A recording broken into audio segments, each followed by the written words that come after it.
Hey guys, and welcome back to 40 Days and 40 Nights of Rain. So, let's just jump right back into this. Completely, anything and everything was surely impossible. Is there something wrong with your eyes? The man asked, tilting his head a little. Huh? Your reason for wanting to see everything in this world. Can't you think of anything else? She heard him speak and smiled as if troubled, and didn't say anything.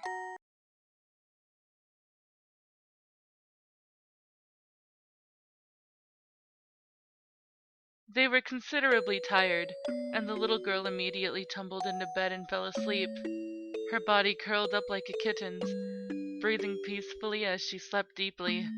With a sigh, the man picked up the girl in his arms. She didn't wake as he moved her to the couch. He gently laid her down and covered her with a blanket. He gazed at her childlike sleeping face, and then looked out the window. Beyond the other side of the glass, the rain continued to fall. The sky would shine dimly in the morning, though now it was black as if painted. He heard the sound of rain as he sat down on the bed by the window. He leaned against the wall and closed his eyes. He didn't worry about the hardness of the plastic and lumber as he fell asleep. That hand tightly and naturally held the gun.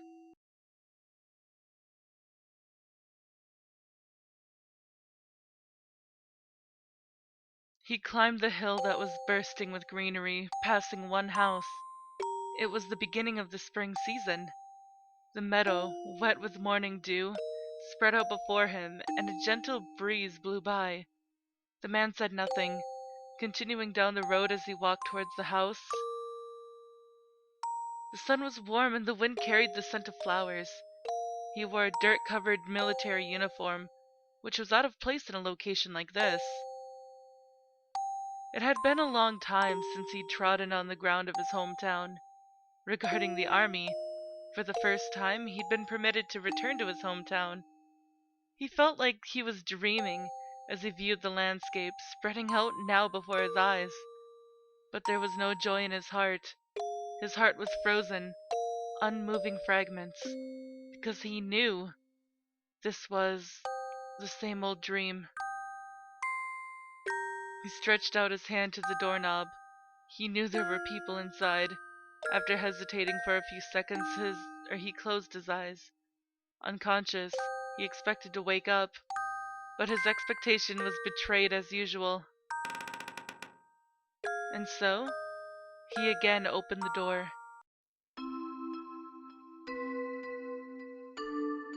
In this place was a wide sea of blood. In the shadows of the shapes of the fallen chairs, his young son laid there. The upper half of his body was stained with blood. Literally blown off, his head from the nose up was gone. Bits of his skull and brain were spread all over the stone bed. The walls and ceilings were splashed with blood, dried and sticky. By the window in the sun, his collapsed wife lay face down. Her bullet wounds were hidden, covered by her blood-stained clothing. But under her skin, the pressure from the gas had destroyed her internal organs. Yellow flowers had fallen, surrounding the corpses. They'd probably been there to decorate the window. The flowers had dried up, withering in the shadows. The blood and meat had already begun to rot and decay a long time ago. Perhaps their stomachs had been upset. The smell was stagnant. But paralyzed, he couldn't smell a thing. With time, the destruction of the war expanded, and it was heard that villages had been plundered. All able-bodied men were all taken by the military, but the village in their memories remained peaceful. The deteriorating state of war and the peaceful town were undisturbed, and in general the villagers were uninterested in the war. And so, the place with the green hill and the small house lost the war, even in their imaginations. One day he returned to this house, expecting a battle. One day he returned to the home of his beloved people, expecting a battle. And thus, he lost that place forever. Over and over he continued to gaze at that dream. Already the tin plate soldier's heart had stopped moving. If there were no tears, there was no sorrow either. But but the indifferent scene from the past was burned in his eyes. Just as there was a squeak of the door, there was a squeak of my boyfriend moving on the bed. And then he slowly closed the door.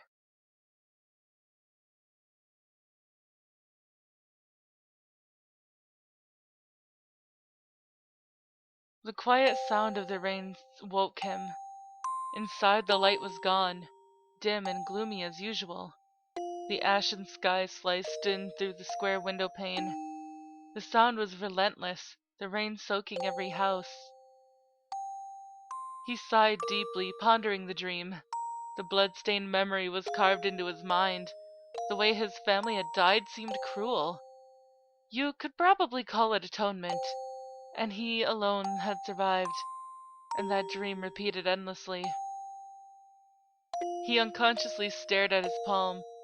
In the dream, he'd turned the doorknob with his hand, the same hand that had continuously taken lives on the battlefield. Again, he sighed deeply and looked up. The coming morning was marked by the whitish sky, and he stared with emotionless eyes. That time, he heard the wretched voice coming from the bed. Huh? Huh? Ah! He turned his face towards the voice coming from the girl who was just getting out of bed, grasping the situation as she started to fall. Wrapped completely in a blanket, she was stuck tightly and fell out of bed. After a number of seconds, entwined in the blanket, she began to twist around unsteadily, peeking out. I'm sorry. Why was I sleeping on the bed? It couldn't be that you left this place last night. The little girl spoke confusedly. The blanket again became tangled around that body. With a sigh of concession, he pulled the blanket off of her. He pulled her to the bed, unwrapping the tangled blanket, and brushed back her long hair. I'm oddly selfish. I don't care about essential things. But, but, well, you're... I'm used to it, so I don't care. You would have caught a cold, and that's a problem. His answer caused a distressed look to spread over the girl's face. There was no excuse for using his bed. However, she hadn't caught a cold, so she had that kind of expression. Looking down, the little girl turned around. Thereupon he abruptly heard a loud voice from behind. Thank you very much! As he turned around in surprise, the girl bowed, face flushed deep red. Confused, he vaguely nodded in answer. Thereupon, she grabbed the hem of her skirt tightly and asked, What? Could you tell me your name? Gradually, he realized that until now they hadn't exchanged names. It's you, a simple answer. The little girl, as if confirming something important, repeated it. You-san. You-san. You-san, she murmured, as if singing. As if to not forget it twice, she repeated it over and over. Facing toward the little girl, this time he asked, And you are? And here I am gonna save really quick because last time that I got to this point, it crashed. She opened her sky blue eyes. That instant, she looked terribly surprised, and then nervously gave her name. I'm... Kire. And then she laughed like a blooming flower. Yay, it didn't crash this time! Yay! Why had he missed the chance to find out her name? He knew why. On the battlefield, names were unnecessary. Everyone just called him Tin Plate. It wasn't bad to know one's name. There was simply no interest. Around him, people would just die soon anyway. And then he knew he'd die sooner or later too. Calling people by their names was unnecessary. Referring to people by their names was unnecessary. Until now, and always.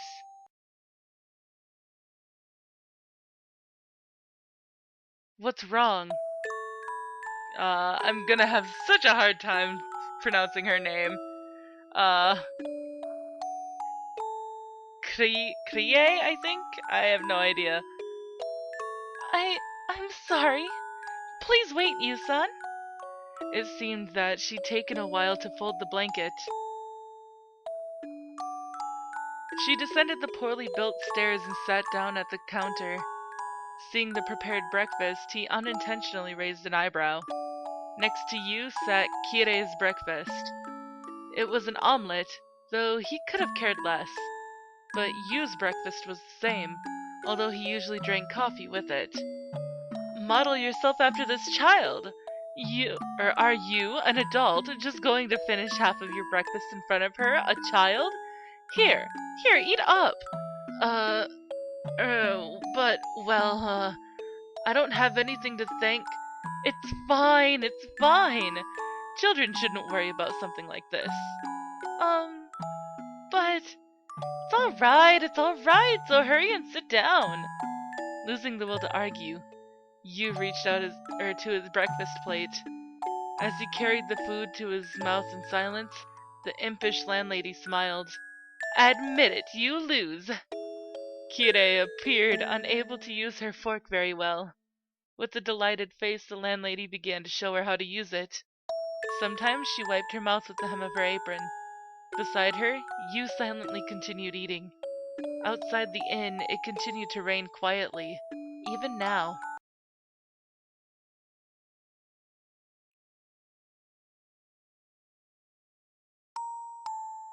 Today as well, the town was dyed a rainy color. The endless rain painted every house in ashen gray. The landlady picked out an umbrella for Kire so that she could go outside. However, she declined the offer.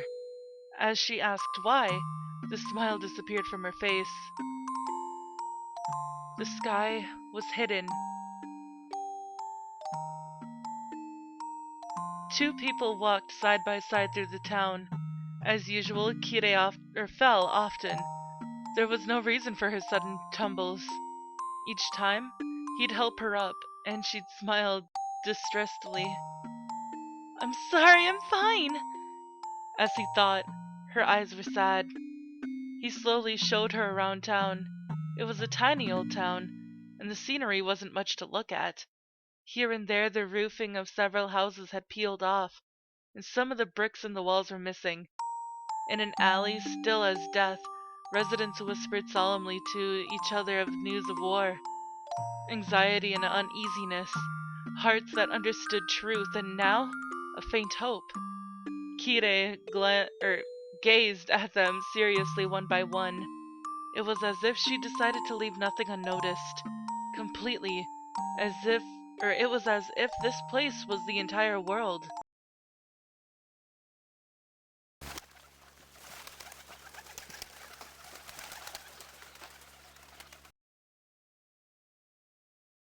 Today again, the plaza was deserted and silent as death. Just as they walked in, a flock of pigeons took off into the sky all at once. Gray feathers fell to the pavement like snow, fluttering down like a snowstorm. Wah! Kire gave a shout of joy. At the corner bench was an old woman scattering food. She clapped and winked, and Kire looked at Yu as if distressed. Yu looked on in silence, and Kire timidly approached the old woman. Hello. Nice to meet you. Kire reservedly greeted her. Hearing that, the old woman said nothing, like a rock. Unintentionally, Kire's face twisted as though she were about to cry. As she shook her neck from side to side, pigeons cooed carefree. I'm sorry for being so abrupt. There are a lot of pigeons. With a sullen face, the old woman continued to be silent. The pigeons cooed as they pleased, an echoing sound. These animals were full of a mild life. Because they're cute. Apologizing for her intrusion, Kire hung her head. That moment, the old woman held out her hand. Letting her take her rough, bony hand, she handed her a bag of scraps of bread. Kire jumped in surprise. stiffening in place. But at length she nervously accepted the bag. What? Th- this? The moment she tried to ask, the pigeons took off all at once. Yeah! A barely restrained shriek rang out, even though mine was extremely restrained. On her arms, her shoulders, one by one, the pigeons landed on Kirei's body. Kirei giggled as their feathers tickled her, and then she reached into the bag and began to scatter breadcrumbs. Aw, so cute! Even now, several more pigeons landed on her shoulders and arms. She turned around happily, dancing like a dolphin. Standing still in silence, she gazed at the scene. Abruptly, a voice was heard from behind her. That child, is she yours? No, she's not. Well, whose is she then? Her cracked, wrinkled lips were dry as she began to spin words. They were like a rusted machine, seeming to come alive and move to some kind of tempo. Perhaps reading through to how he felt. She glared at him. You come to this plaza every day. You were born in a... Oh wait, this is her, never mind. You come to this plaza every day. You were born in a good year, young man. Not answering, are you? Really, such an unambitious man. Our son is a bit splendid, even if he is at that age. Kirei turned around, pigeons still clinging to her. The falling rain dripped down, rolling down her snow-colored hair. Eyes narrowing a little, the old woman continued to speak. But you're living the story. It's a war. You understand it, you're a soldier. You're not saving any words of consolation. Or you're not saying any words of consolation. Such an uncouth man. Her harsh words bore a kind tone. Her eyes, buried in wrinkles, seemed to be looking at something far away. Perhaps it was the form of someone lying there. You look like you saw someone die. Well, since an old lady is talking to you like this, it's not surprising. As for dying, it was 6 months ago, halfway to the aerial bombing. The plane was shot down. Well, what should I do now? What are you so bitter about? The war? About this old lady being left alone and abandoned? I thought I was already dead. It's a mystery, though. Within the incessant rain, Kirei turned the bag upside down, scattering the leftover bread scraps. Watching that form, the old woman suddenly parted her lips. People unexpectedly let their guard down so easily, don't they? Finishing her scattering of the food, Kirei ran up to the original two people. Signaling with a silent nod, Yu turned to leave. Facing his retreating form, the old woman muttered something as if talking to herself. Why has the world come to this? It's no one's fault though, is it? Yu said nothing. The uninterrupted rain soaked the two people's bodies. Pointing a soaked finger at the sky, she stood on tiptoes as the many drops fell. Look, the sky is grieving. It's as if God is crying. That time, thanking the old woman, Kirei began to run, falling forcefully. An infinite number of pigeons took off into the sky like a miracle, their gray feathers shedding down.